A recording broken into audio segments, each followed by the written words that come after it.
3 hours. That is how long Nora sat in a diner with cold coffee and a phone that would not ring. She arrived at 7:25. He said 7:30. By 8 o'clock, she had texted him 3 times. Read receipts. No reply. By 8:45, she had called him 4 times. Voicemail. Every time.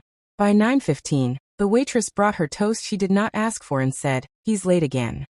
Nora smiled. She said, "He's just busy." She was lying to a stranger to protect a man who had already turned off his location, sharing 20 minutes earlier. Here is what Nora did not know. While she was waiting, Marcus had sent another woman to Nora's apartment. With a key. With a text that said, "She's gone. Come over." That woman was wearing the same gold necklace Marcus gave Nora for their 1-year anniversary. And by the time Nora walked through her front door at 10:30 that night, the waiting was over. The breaking had just begun. This is not a story about a man who was late. This is a story about what happens when you stop loving someone who was never capable of loving you back. 3 hours destroyed 3 years. But the truth? The truth took 3 seconds. Welcome to Folktale Studios. And thank you for being here. If you're watching from the United States, Canada, the United Kingdom, Australia, Germany, France, the Netherlands, Norway, Sweden, Denmark, Switzerland, Austria, New Zealand, or Ireland, your support means everything. You're the reason these stories exist. Here's what you can do to help. Subscribe so you never miss a story. Hit the notification bell, make sure it says all. Drop a comment telling me where in the world you're watching from. That's it. Simple. Thank you. Now let's return to Nora. She's still waiting. And the truth is almost here. She arrives at 7:25. Not because she's early, because she's the kind of woman who believes being late is a choice. And she has never chosen to be the reason someone waits. Her mother taught her that. Be on time. Be reliable. Be the person others can count on. She has carried that lesson like a stone in her pocket for 31 years. The diner is nearly empty. A man in a gray coat sits at the counter, stirring coffee he hasn't touched in 10 minutes. His spoon makes a soft clinking sound against the ceramic. Over and over. The same rhythm. The same absent motion. He is waiting for something too. Or someone. Or maybe he just doesn't have anywhere else to be. And Nora's car, a silver hatchback she bought 3 years ago when she got promoted. She remembers driving it to Marcus's apartment for the first time. He stood on the balcony and waved. She thought that was the beginning of forever. Now she knows better. But not yet. The knowing is still 40 minutes away. She chooses the corner booth. The one with the torn vinyl seat, and the view of the parking lot. She has sat here before. 3 times, maybe 4. Always waiting for Marcus. Always watching the entrance. Always hoping this time would be different. She slides her phone onto the table face up. The screen is dark. She doesn't turn it on. She wants to give him the chance to arrive before she starts counting the minutes. Then she waits. His name is Marcus. She met him 3 years ago at a bookstore. Not a chain bookstore. A small one on a side street, the kind that smells like old paper and sells used paperbacks for $3. She was looking for a novel she had read in college. Something about a woman who moves to a coastal town and falls in love with a fisherman. She couldn't remember the title. She was running her fingers along the spines, reading names she didn't recognize. He was standing next to her. He reached for the same book she wanted. Their hands touched. She pulled back first. He laughed. She smiled. He said, "You can have it. I've already read it twice." She said, "Is it good?" He said, "It changed me." That was the line. It changed me. She thought it was romantic. She thought it meant he was deep. She thought it meant he understood things other men didn't. He asked for her number before she paid for her coffee. She gave it to him before she finished her first sip of cinnamon latte. That was the beginning. Or what she thought was the beginning. Now she checks her phone. 7:32. He said 7:30. She texts him. 2 words. No question mark. No period. Just "Hey you. Read receipt." No reply. She tells herself it's fine. Traffic. A meeting that ran late. A dozen small, reasonable excuses that have, over time, become the wallpaper of their relationship. She doesn't realize she's holding her breath until the waitress appears and asks if she wants coffee. She says yes. 2 sugars. She doesn't take sugar. He does. The waitress notices. Women always notice. but she doesn't say anything. She just pours the coffee and walks away. 7:45. Nora looks at the parking lot. 3 cars. None of them his. She thinks about last month. His birthday. She baked a cake from scratch. Chocolate with raspberry filling. It took her 4 hours. She burned her arm on the oven rack. There is still a small scar, a pink crescent on her inner wrist. She touched it this morning while she was getting dressed. She didn't know why. Maybe some part of her already knew. He said he'd be there at 6. She lit the candles at 5:55. They melted down to nothing by 6:30. She put new candles in at 7 o'clock. They melted too. He showed up at 9:30. The cake was still on the counter. The frosting had hardened. The raspberry filling had soaked through the layers. He ate a slice standing up. He said it was delicious. He didn't ask why she had been crying. She forgave him. That's what she does. That's what she has always done. Her father left when she was 9. He said he was going to get milk. He never came back. Her mother waited by the window for 3 days. Then she stopped waiting. But she never stopped crying. Nora learned 2 things from that. 1. People leave. 2. The ones who stay are the ones who watch you cry. Marcus stayed. But he watched her cry a lot. The waitress returns. Her name tag says Darlene. She has worked nights for 22 years. She's seen women wait. She's seen men not show up. She's seen the exact moment when hope becomes something heavier. Regret maybe. Or acceptance. Or the slow, quiet death of a love that was never really alive. Darlene says, "He's late again?" Nora looks up. She didn't realize she had been staring at the salt shaker. She forces a smile. "He's just busy." Darlene doesn't believe her. But she nods anyway. She refills the coffee. She walks away. But she looks back over her shoulder. Just once. The way people do when they want to say something, but know it's not their place. Nora is alone again. She thinks about the first time Marcus was late. 3 months into dating. They were supposed to see a movie. A horror film she didn't want to watch but agreed to because he loved scary movies. He showed up 45 minutes after it started. She was standing outside the theater, holding 2 tickets, watching couples walk past her hand in hand. He said his phone died. He bought her popcorn and a large soda and held her hand through the last half of the film. She didn't mind. She told herself that's what love was. Flexibility. Understanding. The ability to let small things go. But they weren't small things. They were never small things. They were bricks. And she was building a house out of them. Then came the forgotten birthday. Then the canceled dinner because of a work emergency that never happened. Then the night he said he was with Devin, but Devin posted a video from his couch watching a basketball game. And Marcus was nowhere in sight. The video was time-stamped. The time matched. The couch was different. The pizza was different. The voice in the background was a woman's. She asked him about it the next day. She tried to be calm. She tried to be fair. She said, "I saw Devin's video. You said you were with him." Marcus looked her in the eyes. He didn't blink. He said, "You don't trust me?" She apologized. That was the first time she apologized for being right. Now her coffee is cold. The rain has started. Small drops against the window. Then larger ones. Then a steady rhythm, like someone tapping their fingers on glass, waiting for an answer that never comes. The man in the gray coat has left. A new customer sits in his place. A woman in a blue jacket. She orders pie. Apple, with a scoop of vanilla ice cream. She eats it slowly. She doesn't look at Nora. She looks out the window. At the rain. At the parking lot. At the way the streetlights reflect off the wet asphalt like small, broken suns. Nora turns her phone back on. 8:27. No messages. No missed calls. No Marcus. She calls him. It rings 4 times. Then voicemail. His voice sounds cheerful. "Hey, you've reached Marcus. Leave a message and I'll hit you back." Hit you back. Like she was a business call. Like she was an email. She calls again. Voicemail. She calls a 3rd time. Voicemail. She texts his best friend, Devin. "Hey, is Marcus with you?"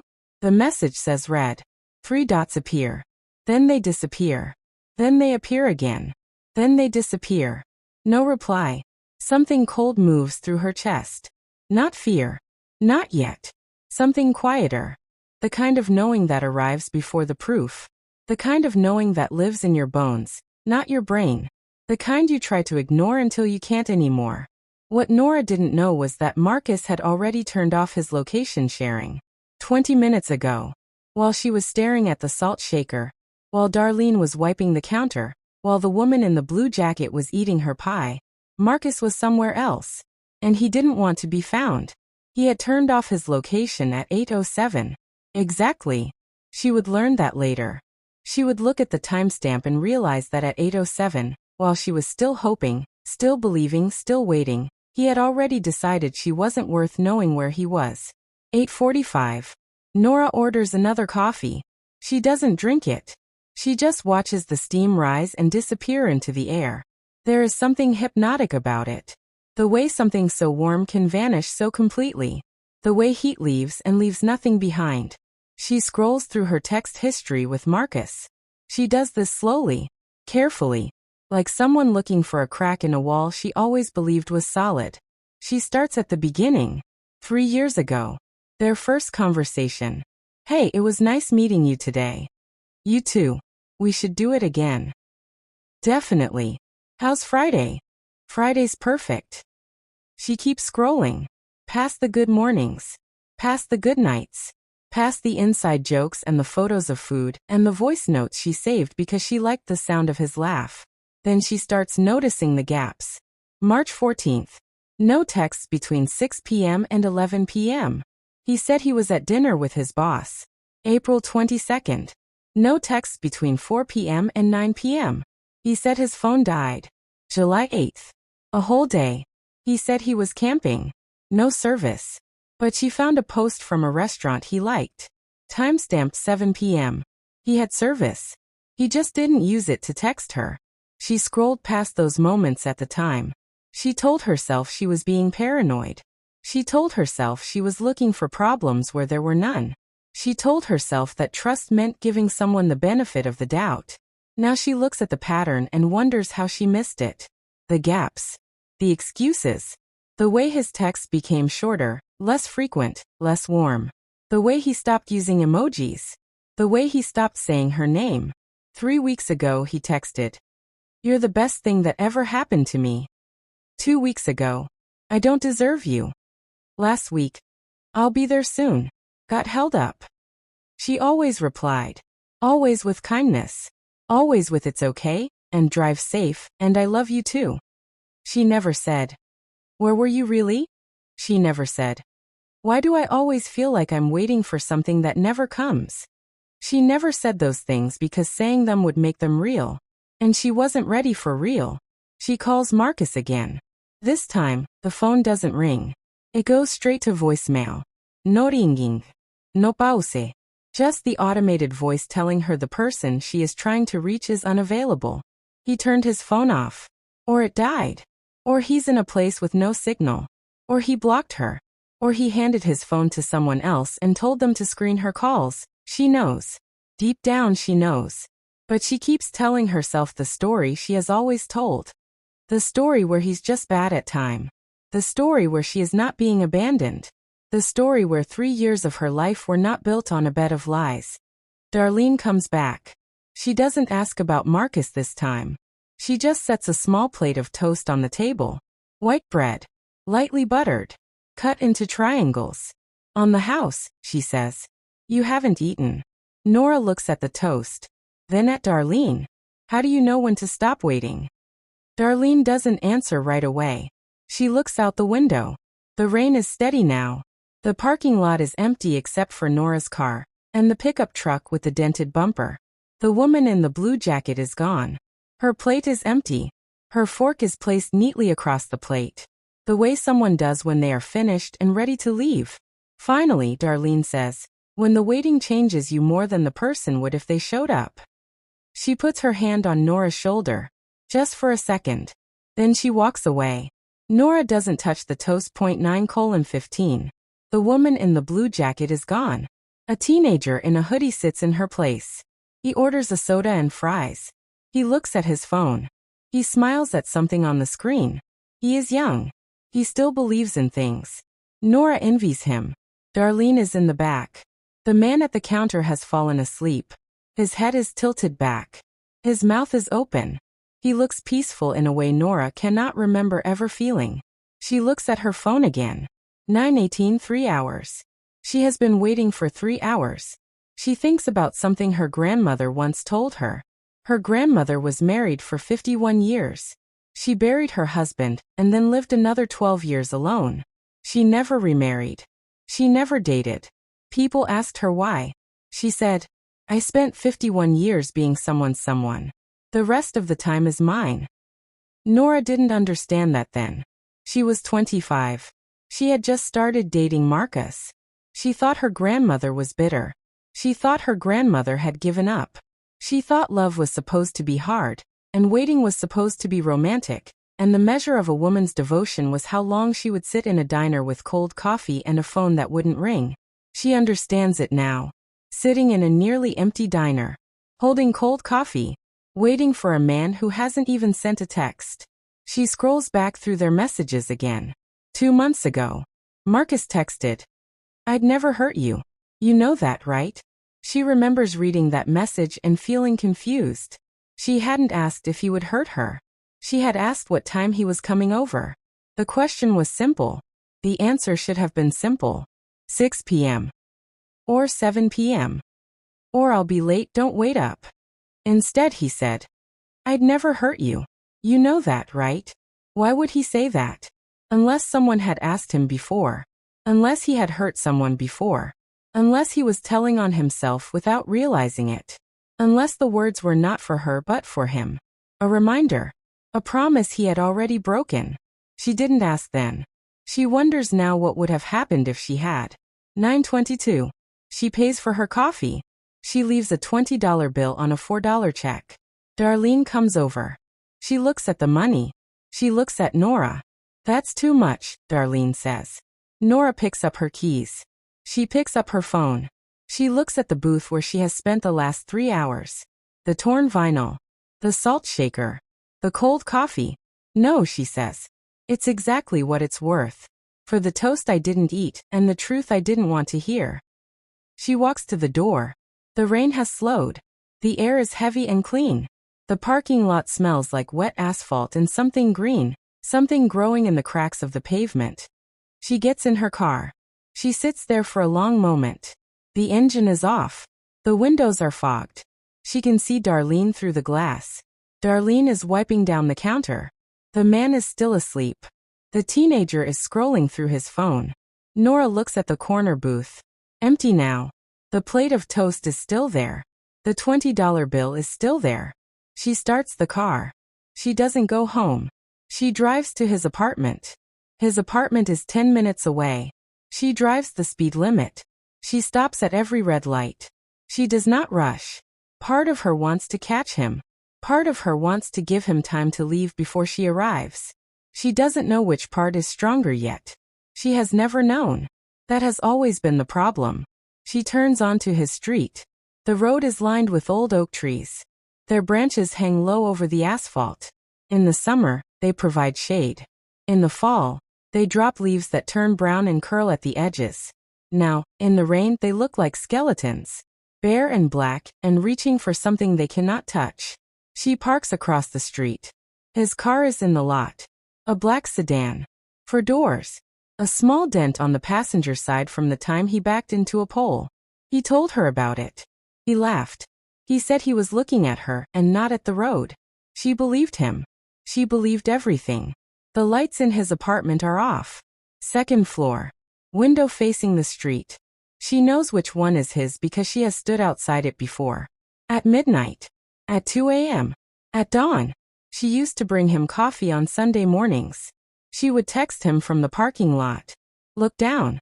And he would open the window and smile and wave. And she would feel like the luckiest woman in the world. Now the window is dark.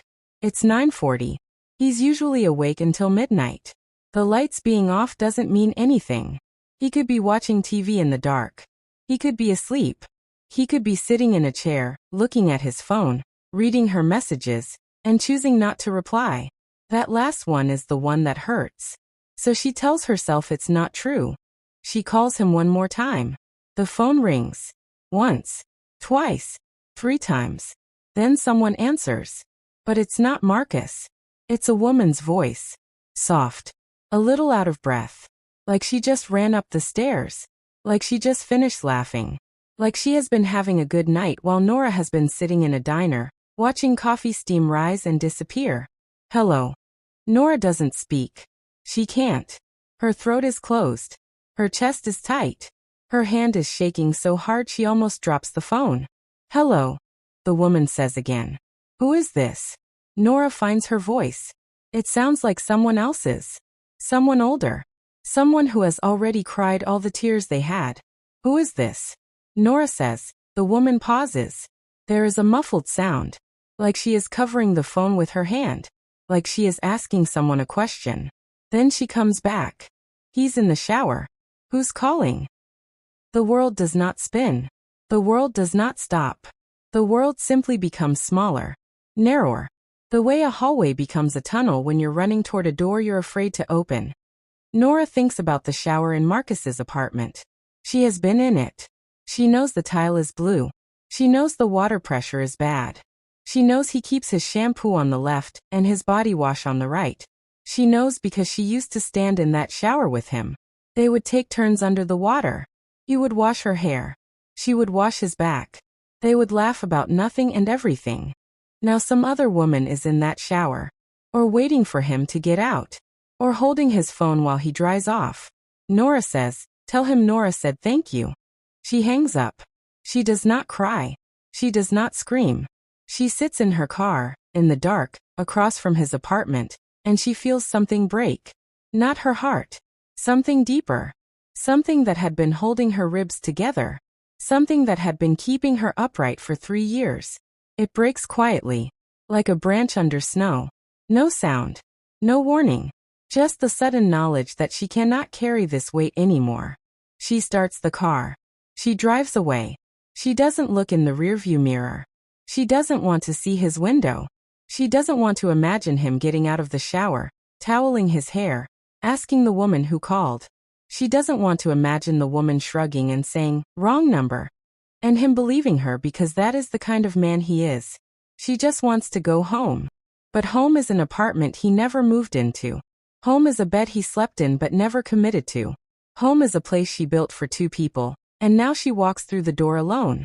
She doesn't know it yet, but the worst part isn't the woman's voice. The worst part is what's waiting for her in her own dark apartment. And she's about to walk right into it. The drive takes 18 minutes. She counts every one. She doesn't turn on music. She doesn't call anyone. She doesn't rehearse what she'll say to Marcus when he finally calls. Because she knows now. He won't call. Not tonight. Maybe not ever. Men like Marcus don't call. They wait. They let the woman reach out. They let the woman do the work. They let the woman wonder if she did something wrong. The woman's voice is still in her ear. He's in the shower. Not he's busy. Not he can't come to the phone. In the shower. The intimacy of that. The casual way she answered. Like she had every right to pick up his phone. Like she had been waiting for him to step away so she could see who kept calling. Nora wonders how long they've been together. Not just tonight. How long has there been someone else? How many someone else's? How many women have answered his phone while Nora was at home making dinner, baking cakes, buying flowers, doing all the things she thought love required? She thinks about the late nights, the canceled plans, the times he said he was tired but smelled like perfume that wasn't hers. She thinks about the text messages he started locking. She thinks about the way he stopped looking at her when she talked. The way his eyes would drift to his phone. The way he would smile at something on the screen, and then look up at her with a face that said nothing. Just a meme. She told herself he was stressed. She told herself he was depressed. She told herself 100 stories to avoid the one that was true. The rain stops. The roads are slick and dark. Streetlights reflect off the asphalt like broken coins. She passes a gas station. A convenience store. A laundromat with a flickering sign. All the places where ordinary life happens. All the places where she and Marcus never went together because he always wanted to stay in, order takeout, watch movies on the couch. She thought he was a homebody. She thought he was introverted. She thought he just preferred being alone with her. Now she wonders who else he was alone with. She pulls into her parking lot. Her building is quiet. Most of the lights are off. It's after 10 now. Her neighbors are asleep or pretending to be. She gets out of the car. The air is cool and clean. The rain has left puddles in the cracks of the pavement. She steps over them. She walks to her door. Her keys feel heavy. She unlocks the door. She steps inside. The apartment is dark. She reaches for the light switch. And then she stops. The air smells different. Not bad. Just not hers. It smells like cologne. A brand she doesn't recognize. Something woody and sweet. She doesn't turn on the light. She stands in the dark. Her heart is loud in her ears. She can hear it beating. Thump, thump, thump. Like a fist on a door no one wants to open. There's a jacket on her chair. The chair by the window. Someone is still here. She doesn't move. She doesn't call out. She doesn't run. She stands in the dark, and she listens. The apartment is small. 1 bedroom. 1 bathroom. A living room that opens into a kitchen. Not many places to hide, because some part of her already knows. The person in her bedroom isn't a stranger.